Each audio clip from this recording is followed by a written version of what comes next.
fourth and middle layer of OSI model is called transport layer.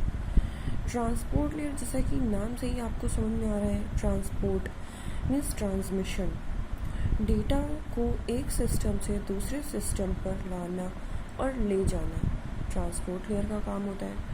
ये OSI model की middle layer होती है, या अगर आपसे पूछा जाता है fourth layer of OSI model, that is transport layer.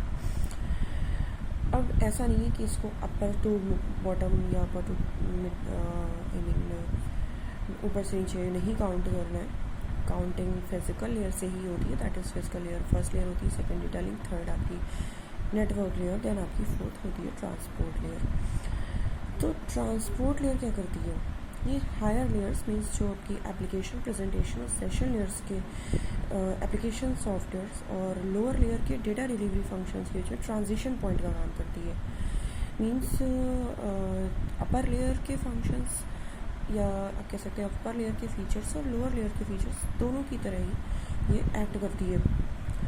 फिर मल्टीटास्किंग के लिए रिस्पॉन्सिबल होती है। मीन्स जैसे कि हमने कहा कि अपर लेयर्स जो होती है हमारी, किस एप्लीकेशन से डेटा आ रहा है, या फिर हम मल्टीपल टास्क अपने हमारे जो सिस्टम्स होते हैं वो क्या होते हैं, मल्टीपल टास्क परफॉर्म करते हैं कि कई सारी एप्लीकेशंस एक टाइम पे साइमल्टेनियसली रन कर रही होती हैं। तो उनसे जो डेटा आ रहा होता है, या हम कोई भी डेटा अपलोड कर रहे होते हैं, डाउनलोड कर रहे होते हैं, तो वो सारा ही डेटा रिसीविंग डिवाइस पर एक टाइम पे या फिर साइमल्टेनियसली रिसीव कराना, ये हमारा ट्रांसपोर्ट लेयर का काम होता है कि किस एप्लीकेशन से वो डेटा आ रहा है और किस पर्टिकुलर उसी एप्लीकेशन पर, यानी कि रिसीविंग डिवाइस पे पर्टिकुलर उसी एप्लीकेशन पर वो डेटा को रिसीव कराना, that is the function of transport layer. फिर बात करें अगर कि ये रिस्पॉन्सिबल होती है एंड टू एंड ट्रांसपोर्ट के लिए, मतलब कि पर्टिकुलर डिवाइस में ही डेटा को रिसीव नहीं कराती है, पर्टिकुलर एप्लीकेशन पर भी डेटा को रिसीव कराती है, that is called end to end transport या फिर एंड टू एंड ट्रांसमिशन। इसके लिए अलग अलग प्रोसेस के बीच में कम्युनिकेशन हो तो ट्रांसपोर्ट लेयर और भी फंक्शंस परफॉर्म करती है, जैसे कि segmentation, multiplexing and D multiplexing, process level addressing जिसको हम सर्विस पॉइंट एड्रेसिंग भी कहते हैं, connection services, error control etcetera. Segmentation का बेसिकली मतलब होता है कि जो हमारे पैकेट्स होते हैं जो नेटवर्क लेयर से आगे की तरफ फॉरवर्ड हो रहे होते हैं, उन पैकेट्स को कंबाइन करके एक पार्ट क्रिएट करना, दैट इज़ कॉल्ड सेगमेंटेशन। या आप कह सकते हैं कि कुछ पैकेट्स को कंबाइन करके हमने एक बड़ा पैकेट या मैसेज तैयार कर लिया, दैट इज़ कॉल्ड सेगमेंटेशन। फिर मल्टीप्लेक्सिंग एंड डी मल्टीप्लेक्सिंग, तो मल्टीप्लेक्सिंग में लिखा हुआ है many to one and demultiplexing में लिखा हुआ है वन टू मैनी। अब ये क्या है? तो जैसे कि आप इसका एक बेसिक बहुत इजी सा एग्जांपल लेते हैं स्कूल बस का।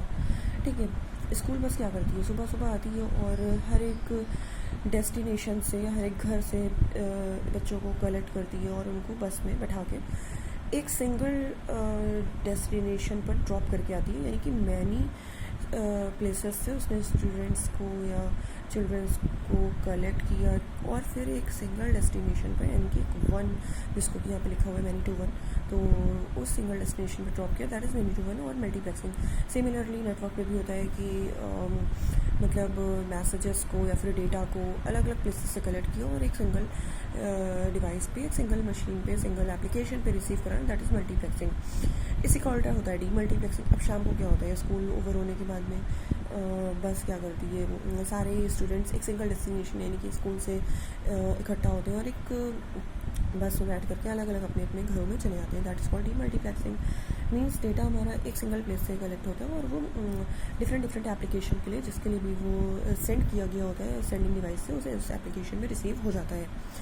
फिर आप कहते हैं प्रोसेस लेवल एड्रेसिंग, जिसको हम सर्विस पॉइंट एड्रेसिंग भी कहते हैं। अब सर्विस पॉइंट एड्रेसिंग का मतलब हमें नाम से समझ में आ रहा है कि जो आपकी ट्रांसपोर्ट लेयर है वो सर्विसेज के लिए रिस्पॉन्सिबल होती है। इसके लिए पोर्ट नंबर का यूज़ करती है, जैसे कि हमारा वेब के लिए यूज़ होता है पोर्ट नंबर 80, जैसे ये आपका HTTP का पोर्ट नंबर होता है, FTP का पोर्ट नंबर 25 एंड ऐसे ही आपके और भी प्रोटोकॉल्स होते हैं जिनके पोर्ट नंबर होते हैं। तो ट्रांसपोर्ट लेयर बेसिकली डिवाइसेस को डेटा सेंड और रिसीव कराने के लिए इन पोर्ट नंबर का यूज़ करती है, जिसको हम आगे और डिटेल में पढ़ेंगे। फिर आप कहते हैं कनेक्शन सर्विसेज, तो एप्लीकेशंस एंड प्रोटोकॉल्स जो हमारे होते हैं कनेक्शन सर्विसेज बेसिकली उनको प्रोवाइड होती हैं एप्लीकेशंस एंड प्रोटोकॉल्स को। ये दो टाइप की होती है, कनेक्शन ओरिएंटेड एंड कनेक्शनलेस। अब ये क्या होती है? तो कनेक्शन ओरिएंटेड का मतलब होता है कि हमें किसी यहाँ पे सेंडर और रिसीवर होना ज़रूरी है। जैसे कि हम टेलीफोन पर बात करते हैं, ठीक है, तो अब सपोज़ हम कुछ बोल रहे हो और रिसीवर को नहीं सुनाई दिया, तो रिसीवर यानी कि सेंडर को एक तरह से एक्नॉलेजमेंट मिल गई ना कि रिसीवर को वो मैसेज रिसीव नहीं हुआ है। तो रिसीवर ने सेंडर से बोला कि वापस से मुझे वो मैसेज रिसीव नहीं हुआ, और सेंडर ने फिर से उसको सेंड कर दिया। That is called connection oriented service, जहाँ पे कनेक्शन को हमें इस्टेब्लिश करना पड़ता है और फिर डेटा रिसीव होने के बाद उस कनेक्शन को हम टर्मिनेट कर देते हैं। कनेक्शन लेस का मतलब होता है कि हमें एक्नॉलेजमेंट नहीं मिल पाती कि डेटा रिसीव हुआ है या नहीं। फॉर एग्जाम्पल पोस्टल सर्विस, हमने कोई पोस्ट किया, कोई अपना मैसेज या कोई चिट्ठी पोस्ट करी, कार्ड पोस्ट किया, वो पहुँचा नहीं पहुँचा, हमें उसकी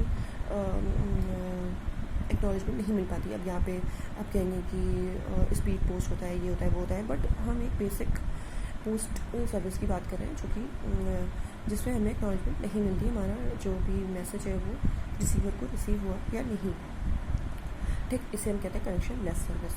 फिर आपका आता है एरर कंट्रोल। तो reliable and efficient communication between devices, ऐसा कुछ लिखा हुआ है, ठीक है। अब ये क्या होता है? तो डिवाइसेस के बीच में हम अब ये एरर कंट्रोल, आप डेटा लिंक लेवलिंग पढ़ रहे हैं, आप कोई नेटवर्क लेवलिंग पढ़ रहे हैं, आप यहाँ पे पढ़ रहे हैं, तो आप कहेंगे कि ये तो हर लेयर का फंक्शन है। ऑब्वियसली अगर हम कोई मैसेज सेंड कर रहे हैं और वो प्रॉपर नहीं सेंड हो रहा है, जैसे व्हाट्सएप में ही होता है, आप कोई मैसेज सेंड करते हो और वो, हाँ, वहाँ पर नेटवर्क इश्यूज़ आते हैं, बट कभी कभी कोई और भी नेटवर्क पे एरर्स होती हैं, उनको डायग्नोस करने के लिए यहाँ पे कुछ एल्गोरिदम्स होती हैं, जैसे कि किस डेटा रेट से हमें मैसेज सेंड करना है और रन टाइम पे उस एरर को कैसे डिटेक्ट करना है। जैसे कि बैंक्स वगैरह में होता है, आरटीएस करते हैं, नहीं होता है या फिर कुछ एरर आती है, तो रन टाइम उसे ही कहते हैं कि जो रन टाइम पे हम सेटलमेंट करते हैं अपने मैसेजेस को सेंड करने के लिए।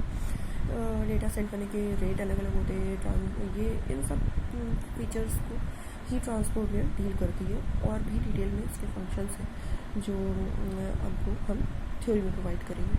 So thank you.